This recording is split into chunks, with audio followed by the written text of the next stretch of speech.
Yan, bibidyo kita. Hi! Si Sir, nandito sa, nag-free tasting ng wine. Hindi na makapag-drive. Lasing na. Lasing na siya, guys. So, ayan siya.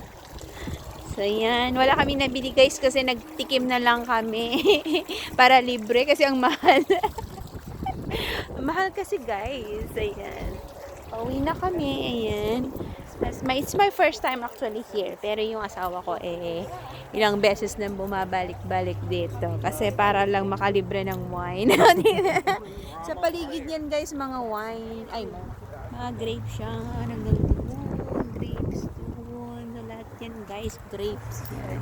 Look at the flowers. So pretty. Pero maganda pag dito, pag winter. Pagkatapos ng winter ba?